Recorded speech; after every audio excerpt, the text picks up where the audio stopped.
Assalamualaikum warahmatullahi wabarakatuh. Salam sejahtera untuk kita semua. Ketemu lagi dengan saya di mata kuliah Teknik Penulisan untuk Media Cetak. Mungkin sebelum ujian tengah semester yang lalu, dosen-dosen TPMC sudah memberikan teori bagaimana menulis berita yang baik. Juga Anda mengerjakan tugas dan nanti saya dan Asdos akan mengoreksi. Saya memberikan menu tambahan untuk penyempurnaan tugas menulis berita. Karena kebetulan saya adalah praktisi di dunia jurnalistik. Sejak tahun 98 sampai sekarang, saya tidak pernah keluar atau tetap berprofesi sebagai seorang wartawan. Jadi setiap hari saya masih mengedit 3 berita. Untuk halaman 1 di media atau surat kabar saya bekerja. Saya menentukan berita headline dan berita-berita pendukung lainnya, sehingga berita itu relatif menjadi makanan sehari-hari saya.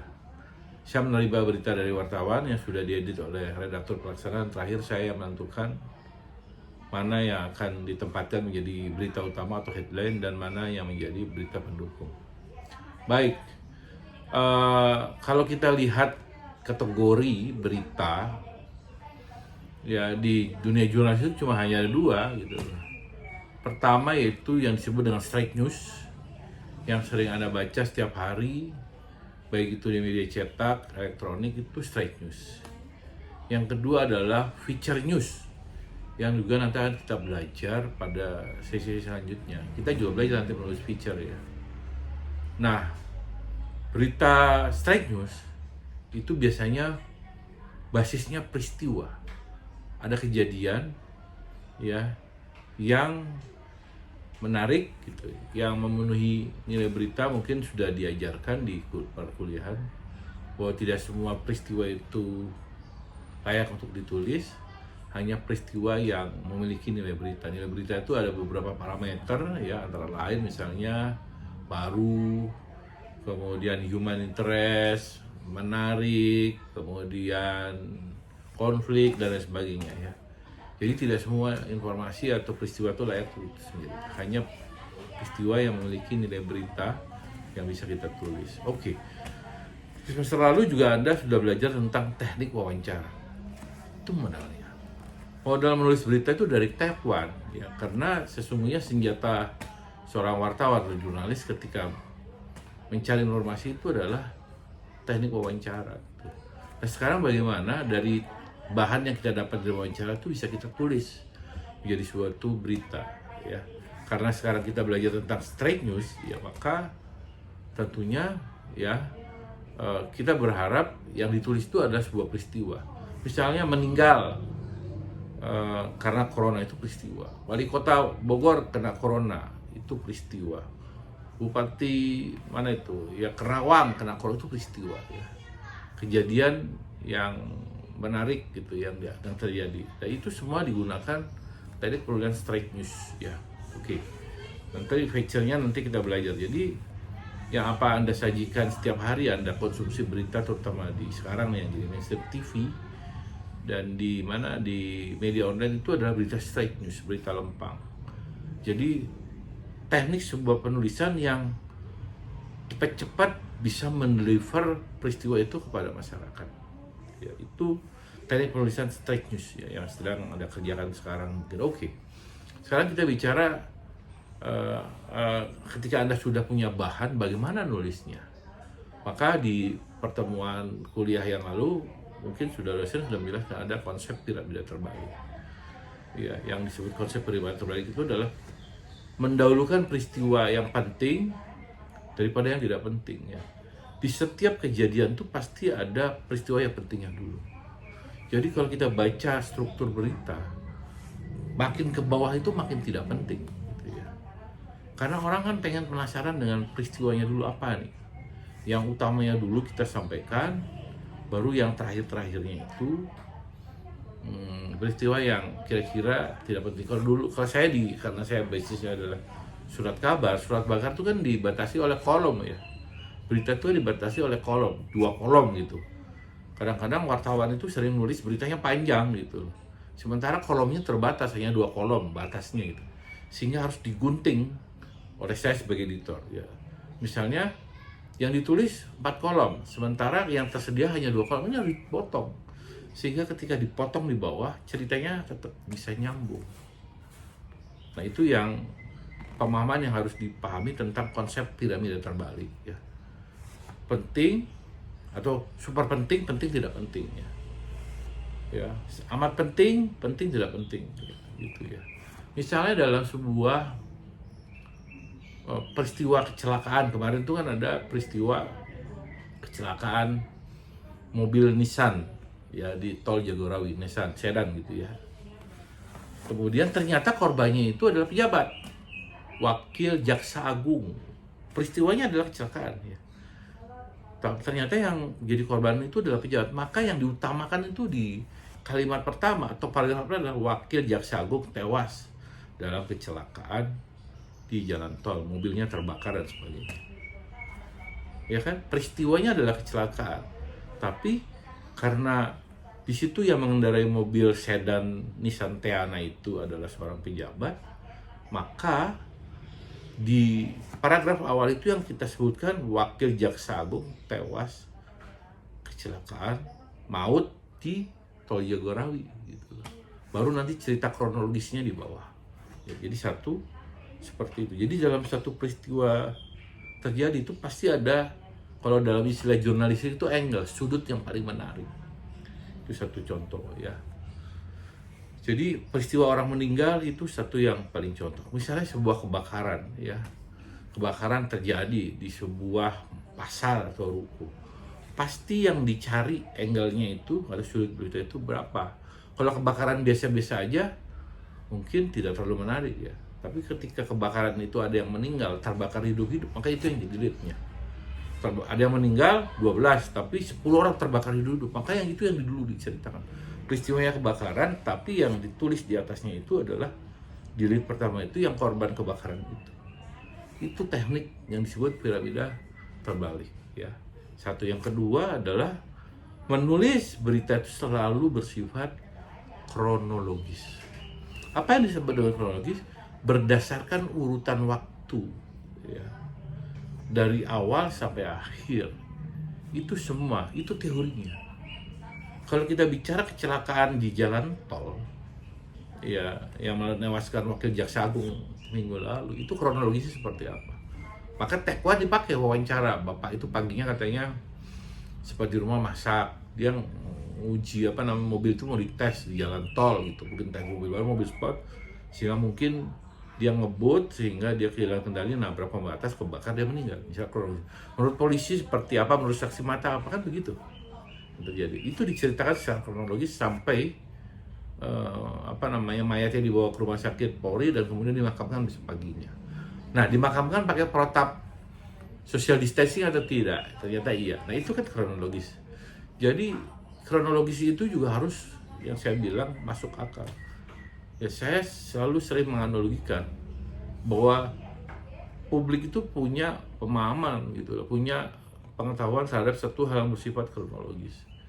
Contoh adalah misalnya pemakaman korban COVID-19 tentu berbeda dengan pemakaman orang biasa yang meninggal. Misalnya ada orang biasa meninggal itu kan, kalau orang Islam kronologisnya jelas. Ya, korban itu dimandikan, dikafani, disolatkan, gitu kan. Kemudian dibawa ke pemakaman, dikubur, itu kronologisnya. Nggak boleh itu loncat-loncat. Kemudian untuk protokol COVID-19 juga ada, harus diplastikin ya. 4 jam setelah dia meninggal harus segera dimakamkan dan keluarganya tidak boleh tahu dan sebagainya. Itu urutannya ada gitu. Jadi harus berurutan itu. Jadi cerita dalam narasi yang dikembangkan dalam sebuah berita straight news itu harus berurutan. Oke, yang kedua adalah, yang ketiga itu bagaimana menulisnya. Tadi saya bilang ada yang penting. Ada yang disebut dengan lead atau teras berita. Teras itu paragraf awal. Itu tekniknya macam-macam ya, apalagi untuk feature ya. Pokoknya di paragraf awal yang disebut teras berita itu harus ada 5W1H. Bayangkan, 5 kalimat tapi harus menceritakan ringkasan sebuah peristiwa. Ya, jadi begini, psikologi pembaca itu sederhana. Orang baca berita itu kan baca di paragraf awal. Kalau dia menarik, dia baca sampai tuntas. Kalau itu nggak menarik, dia pindah. Kalau koran di halaman lain, kalau online pindah lagi, kan begitu. Maka lead yang menarik itu memancing pembaca untuk membaca sampai tuntas, sampai akhir.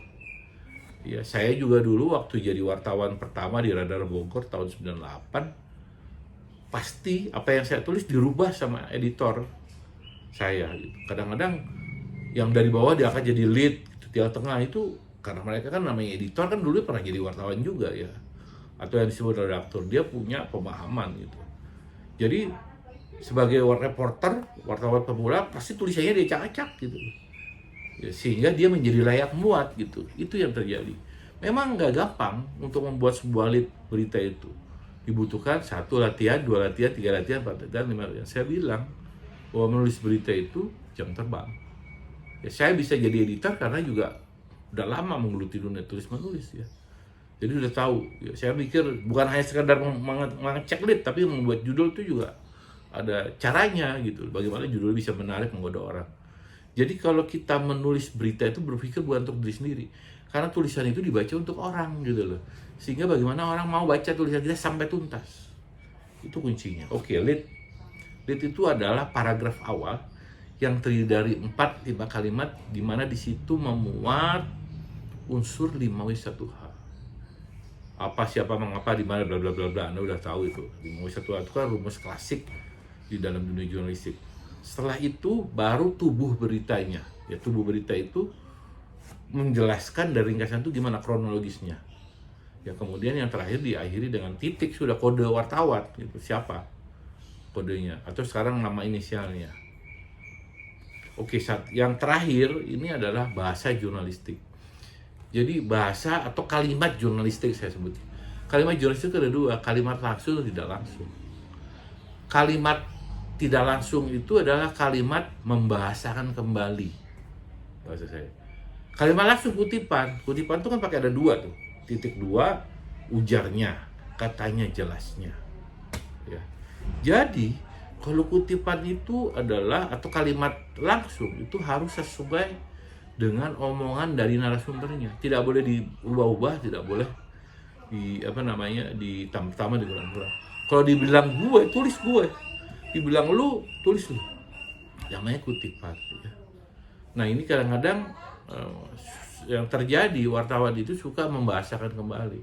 Kalau membahasakan kembali itu kalimat tidak langsung. Menurut David, gitu. Menurut Bima Arya, itu kalimat tidak langsung. Penyebab meningkatnya angka penularan virus corona di Kota Bogor karena masyarakat tidak disiplin menjalankan social distance. Kata Bima misalnya gitu, itu kalimat tidak langsung ya. Kata Bima, ya. Padahal Pemkot Bogor sudah melakukan upaya sosialisasi sampai ke tingkat RT. Namun tingkat kesadaran masyarakat Kota Bogor itu masih rendah. Mereka masih suka pergi ke ruang publik. Baru kutipan tuh kalimat langsungnya. Untuk itu saya perintahkan Satpol PP untuk melakukan razia. Jadi kalau ada warga Kota Bogor yang berkeliaran tanpa tulisan, tolong amankan, ujar Bima gitu bisa. Itu kalimat langsung. Ya, itu kira-kira begitu. Jadi kalimat langsung tidak langsung tuh saling melengkapi dan meneruskan. Yang sering terjadi begini, misalnya kalimat kutipannya begini. Saya perintahkan Satpol PP Kota Bogor untuk merazia masyarakat Kota Bogor yang masih berkeliaran ruang publik, ujar Bima, gitu kan? Kepada misalnya dari Bogor. Nah, di bawahnya tulis, menurut Bima, dia sudah memerintahkan Satpol PP untuk merazia warga Kota Bogor yang berkeliaran di ruang publik. Jadi antara kutipan dengan kalimat tidak langsungnya sama, enggak. Harusnya setelah statement kalimat tidak langsung itu lanjutnya kata, menurut Bima, yang tertangkap akan diminta surat pernyataan untuk tidak mengulangi perbuatan lagi. Apabila, kata Bima gitu, mereka masih mengulangi perbuatan lagi maka akan ditahan misalnya gitu ya. Jadi kalimat langsung dan tidak langsung hanya dua gitu di dalam bahasa jurnalistik. Nah ini kira-kira yang bisa saya sampaikan bagaimana menulis berita yang simpel. Oleh karena itu nanti kan saya lihat nih tugas-tugasnya hari ini ya. Semoga saya bisa mengoreksi beberapa, saya perbaiki ya ikuti.